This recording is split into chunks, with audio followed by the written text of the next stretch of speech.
Hi, I'm Walt Wager, and today we're going to make a video on how to make a salt cellar. This is a salt cellar. It's a little box that a cook keeps on top of their stove. They keep their salt or spices in when they need a pinch of salt. And this one has a magnetically hinged lid that swings around real easily when you want to get a piece out, when you get salt out, and when you swing it back to close it up. So this is the first salt cellar I ever made about 3 years ago, and it's still going strong, sitting on the surface of our stove. So let's get started.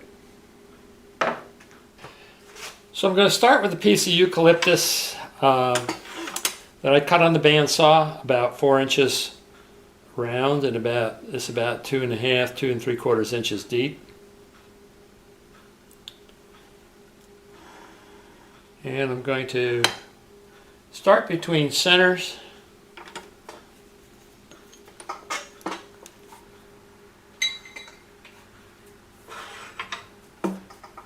Make sure I clear my tool rest. Turn it on low and see how it's spinning. It looks pretty good. I could probably get a little straighter.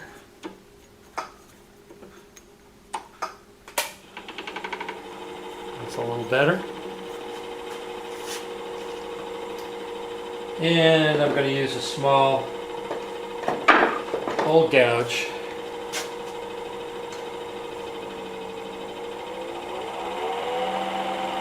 to square that off.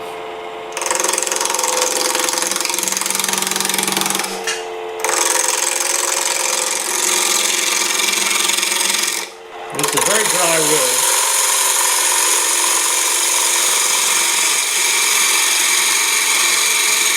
Which is what we usually want when we're making a box. We don't really want it to change shape on us a whole lot. And now I'm going to even this off and put a tenon on it so we can put it in the chuck.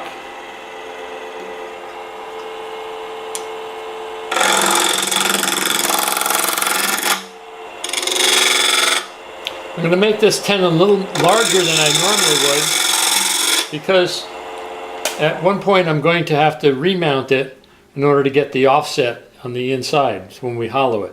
So I'm just going to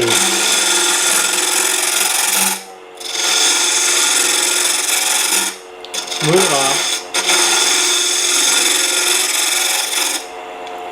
and put a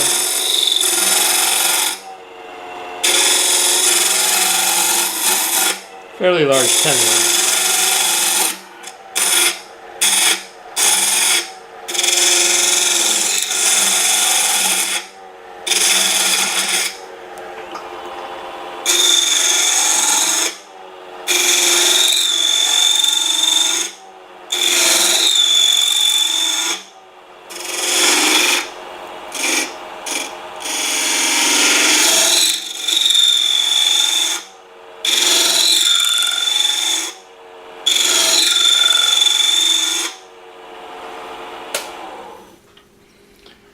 Okay, I'll put a little bit of a dovetail on that.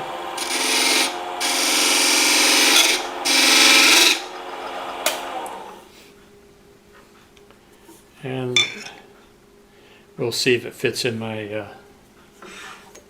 chuck. So I've mounted my chuck, and I'm going to lock my blank in there. I'm still going to bring my tailstock up just for safety, although the chuck should hold this just fine. And I'm going to continue to smooth this out and do the outside of the box.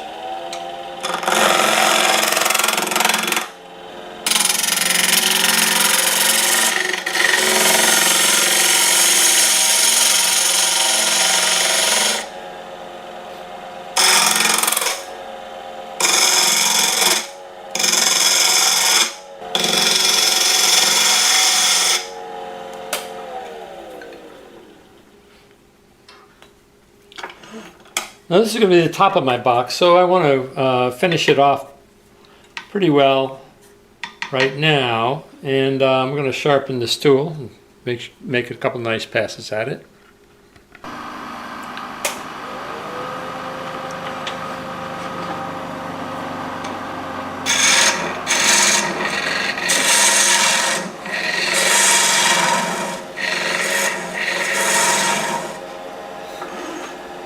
get my smoothest cut coming from the inside out.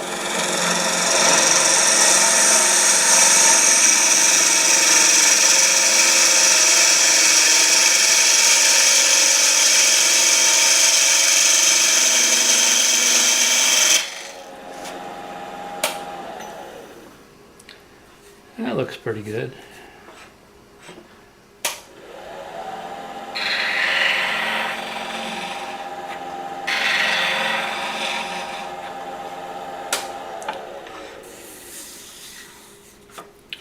A little bit of a bump in the middle there, I'll get out.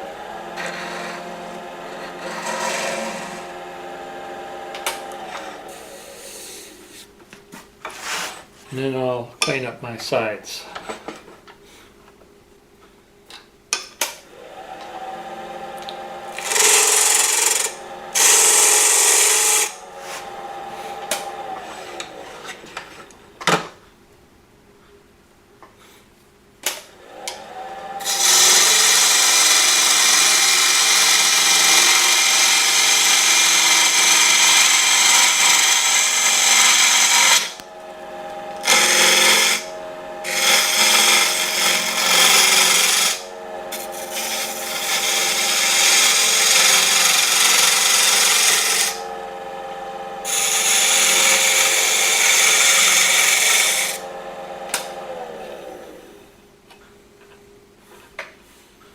Yeah, it looks pretty nice. Ready for some sanding. And if I'm going to put any kind of design in the outside edge of the box, I might want a little curve in there. I'll do that now, and I think I'll do that. I'm going to define the top. The top is going to be thin, but it's going to be right. Take it off right about there. And I'm going to put a little bit of a concave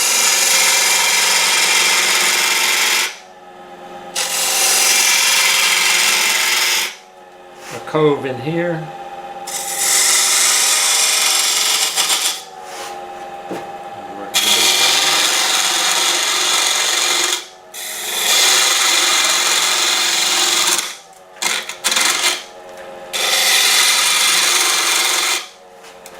This eucalyptus has a lot of cross grain.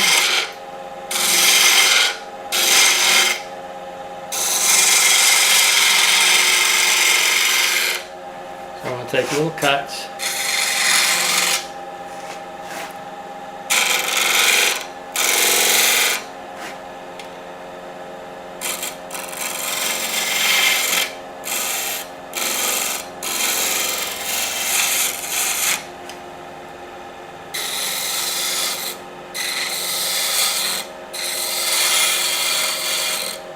Smooth that right out.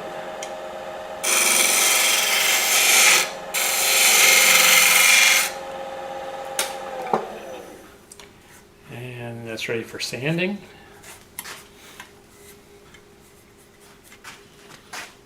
And I won't bore you with the sanding, but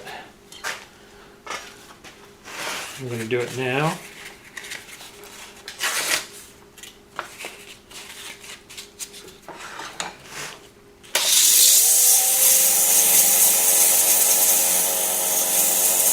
And I'm starting with 220. That might be a little optimistic, being a little bit optimistic here. It might have to drop down to 180 to get some of these grain scratches out from the kind of burly grain that's in here.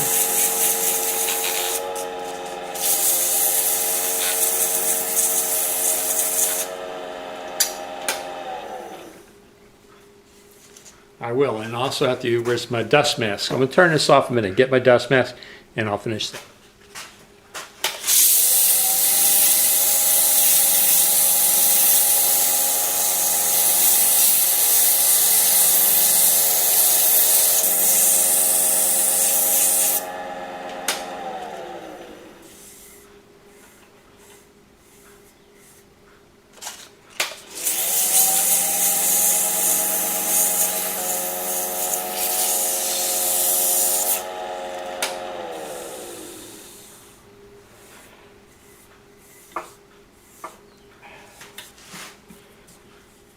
Still has some in there.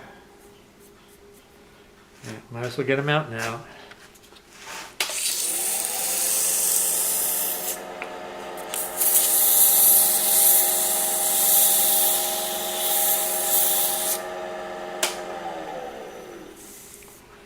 There, I'm sanded down to 320.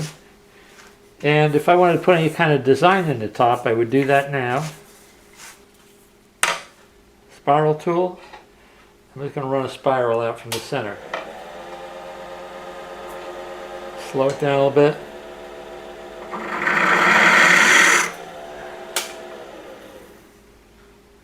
And I have a little spiral design in there. That will show up nicely later. And I'll take my 320 sandpaper and just go over the edge of that design.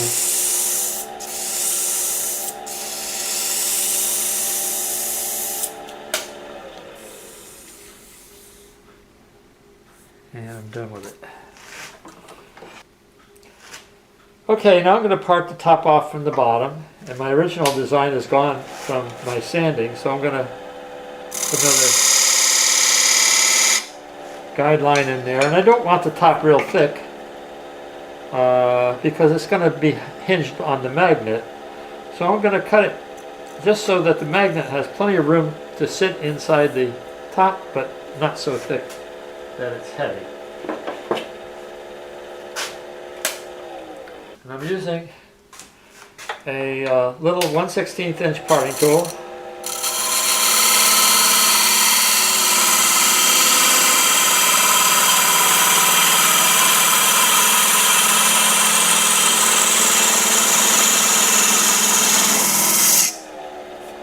Back it out and give it a little bit of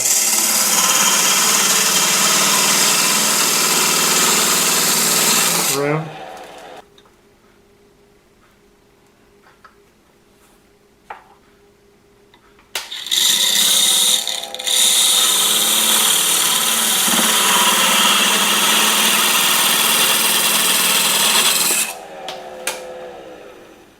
I mean, I don't have to part it all the way off, but I do have to get it cut off.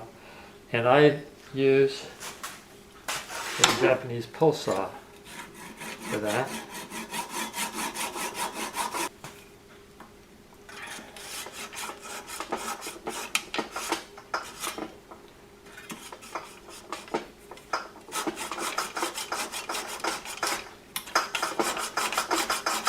Going to cut a little deeper.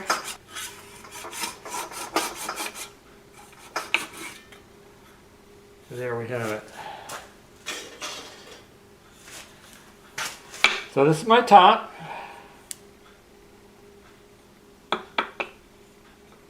And now we have to hollow the inside.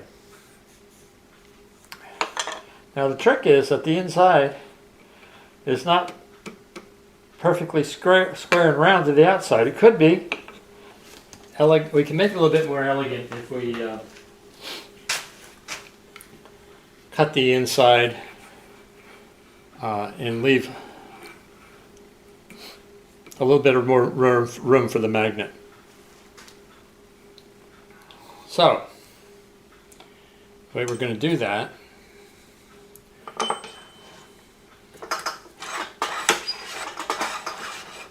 is first level this out.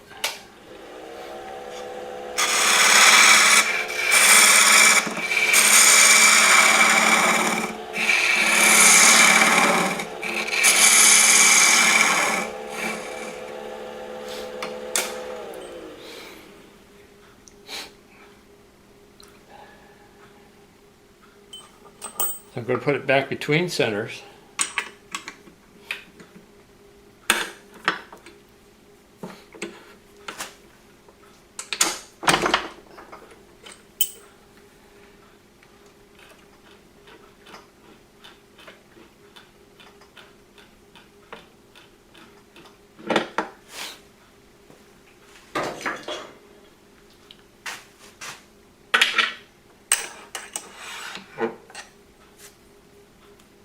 And I'm just going to offset it a little bit from where it was before. Not even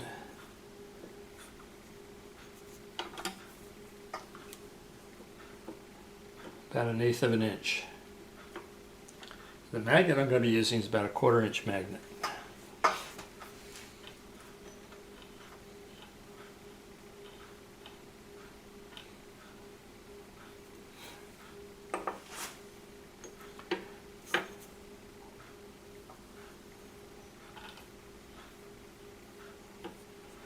I want to get it so that it turns perpendicular to the lathe. I want my sides to stay square to the bottom. I can turn that in there.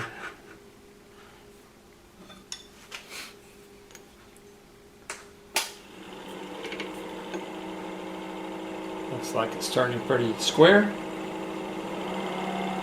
And I'm going to recut my tenon.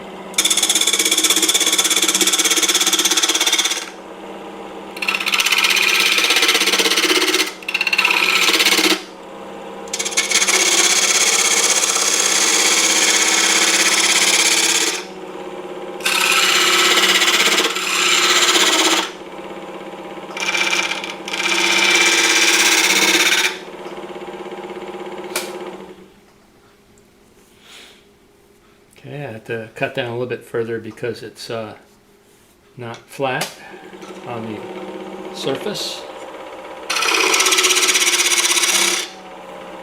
That's a pretty good flat surface, it looks like.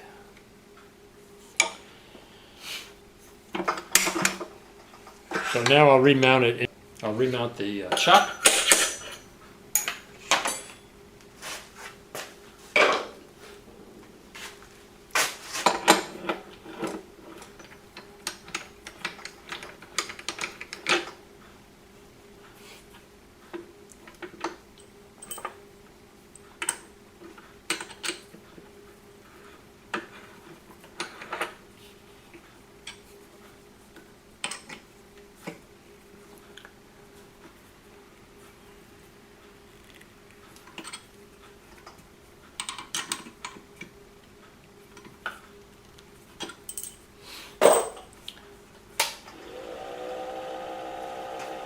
And because I've changed the center of rotation, now any circle I put in here is going to be a little bit offset. Now to make hollowing easier, and this is true with almost any hollowing I do, I like to take a Forstner bit and drill a hole down so that I know where my bottom is. I'll leave a little extra for the tip in the Forstner bit, and then I'll hollow out from that inner edge.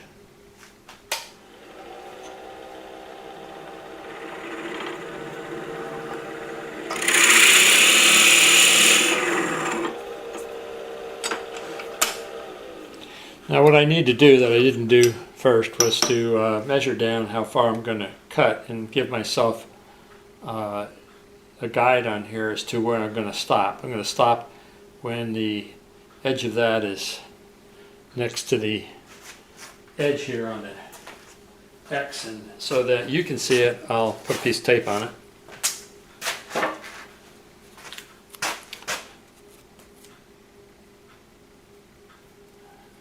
So I want to come in this far, and I'm leaving enough room so that I can take out that little hole that it makes when it gets down to the bottom.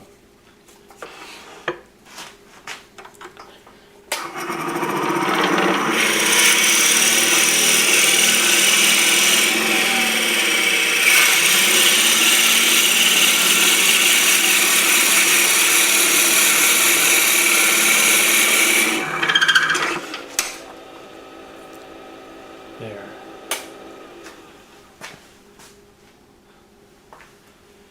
Okay, so now I've established the depth of my bottom, my box.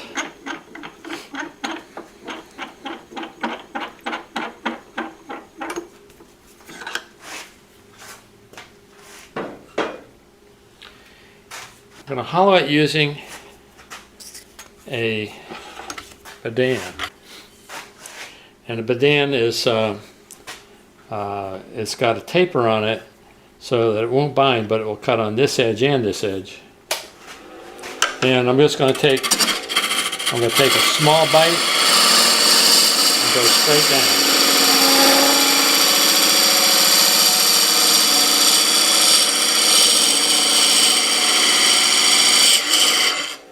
And I'll stop short of the bottom, come back out, take a small bite.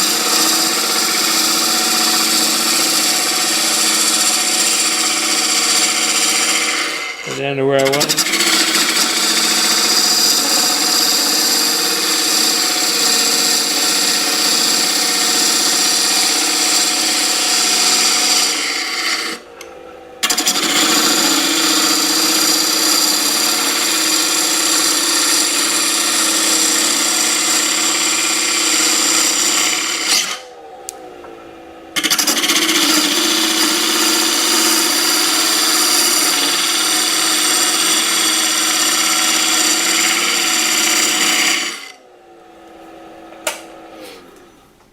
I want to watch my side. I mean, I'm going to put the magnet up here. Let me go get a magnet and I'll show you.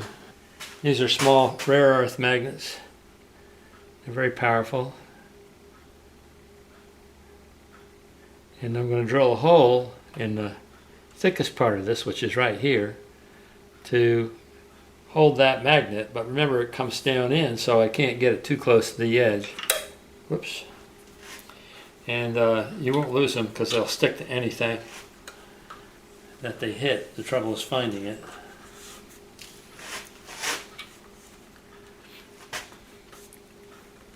Well, anyhow, I have the other magnet here.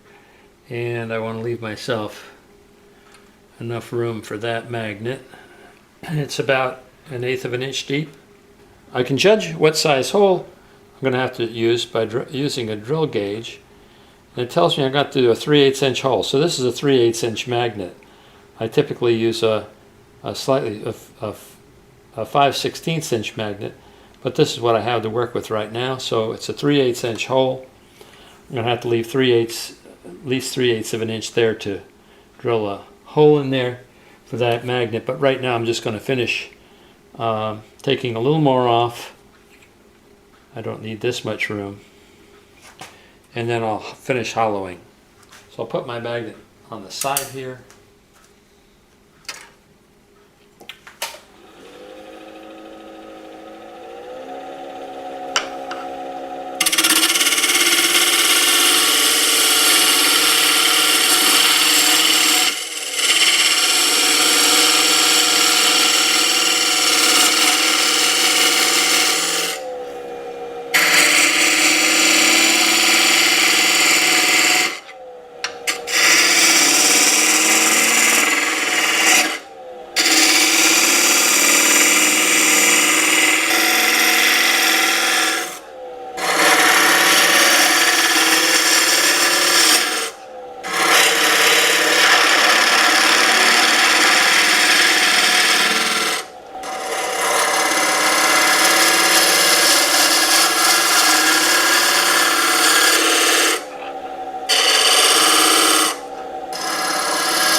Okay, that looks like a pretty good box there.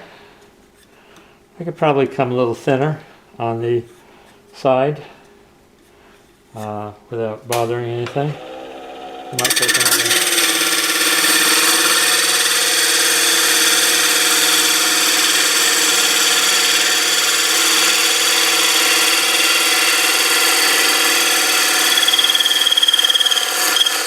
Pass down to the bottom there.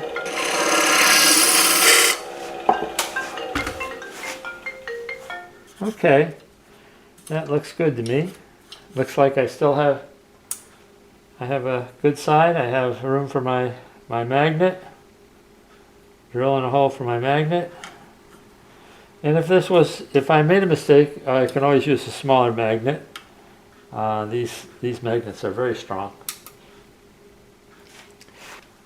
Next thing I want to do is mark the outside edge of this thing here, because that's where my magnet's going to go, right there.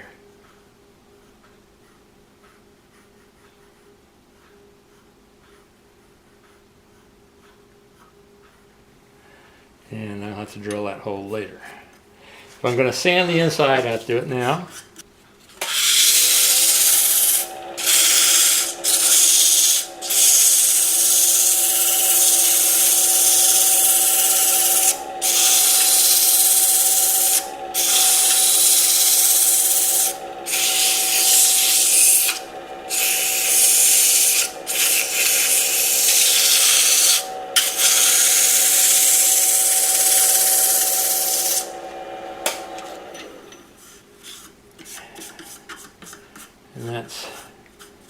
looking pretty good.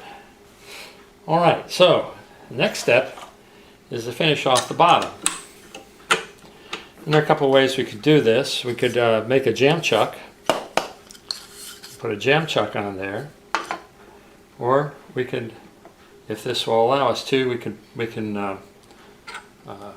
use that like that, expand it into the box. In this case, I'd want to bring the tailstock up.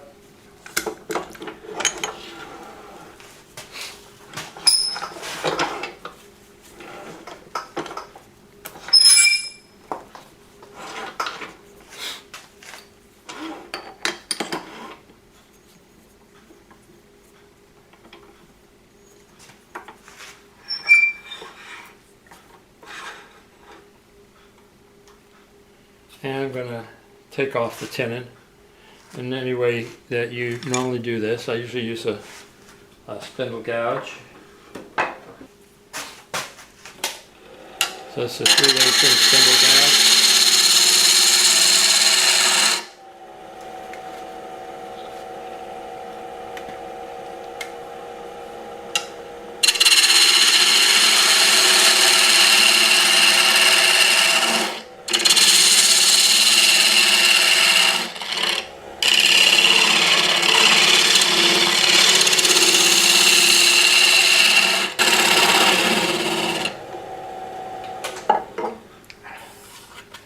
I want to check that the bottom is slightly concave so that it sits flat on the surface that we're going to put it on.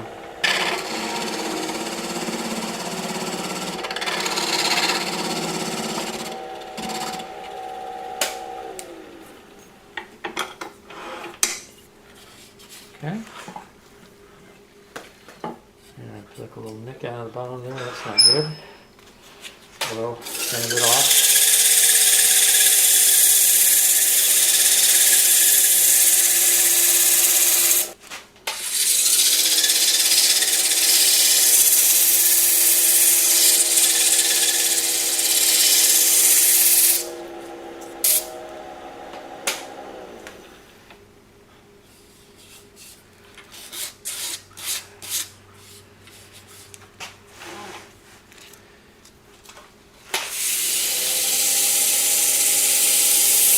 You can sand this till you're happy with it.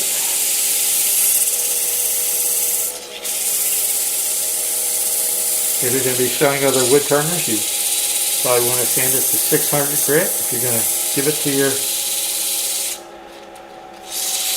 wife or your husband to cook on the stove and they're not wood turners, it's probably okay right now. That should be looking pretty good. Couple little digs in there, but that's me excited about. Okay.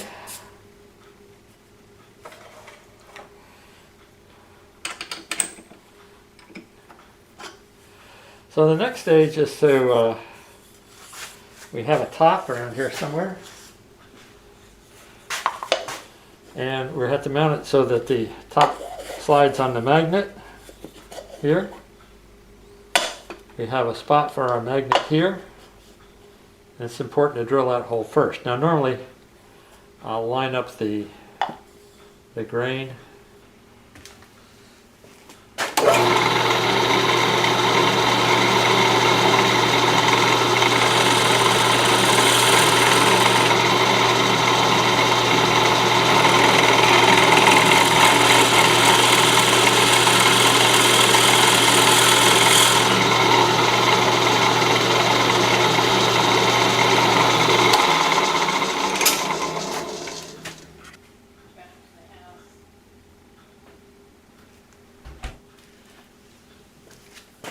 Okay, the trick now is to match up where we're going to drill the hole for the top so that it matches up the way we want it to. If we match the grain, so what I'm going to do is put a mark, go down through the center of this magnet and put a mark on the outside edge here.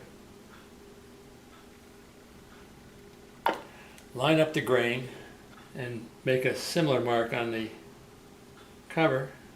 Then I'm going to measure using a caliper where the center of that magnet is, approximately.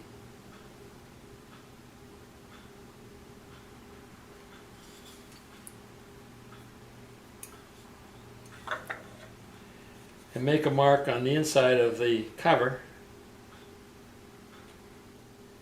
like that. I can connect my outside line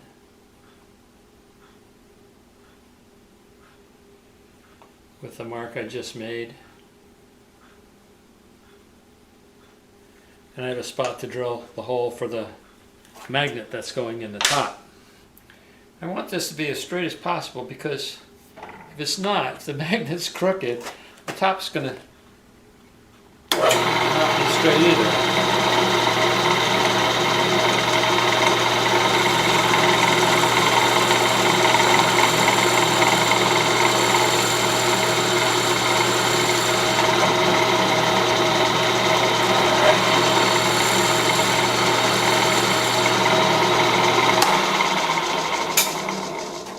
Okay, so now we have a hole for the other magnet.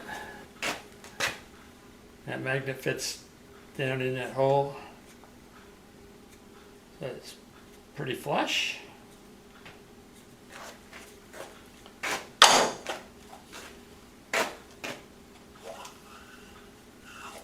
And now it will hold the top on our salt box,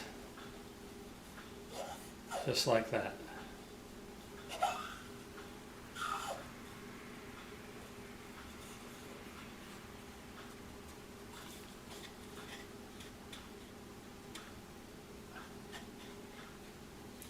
Now, eventually you'll have to glue these magnets. Right now you won't have to glue them. You couldn't even get them out of there if you wanted to. But as the over time they'll come a little loose, and then put a little CA glue in there, pop the magnet back in, and you're back in business. So that's the salt box that will sit on the stove. I made this one a number of years ago. Still using it.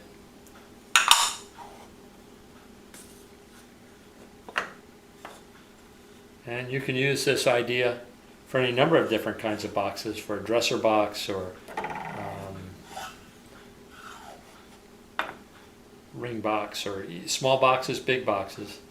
But that's how we did it. I would finish this now with walnut oil, or any finish of your choice. You could use rub-on polyurethane, walnut oil. I typically don't finish the inside of the salt boxes. The salt and the wood aren't going to hurt each other. So just leave it natural. So there you have it. I hope you enjoyed this video and have some success at making some salt boxes. If you like the video, subscribe to my channel, and you'll see the other videos that I've made, and always happy to get feedback. Thank you.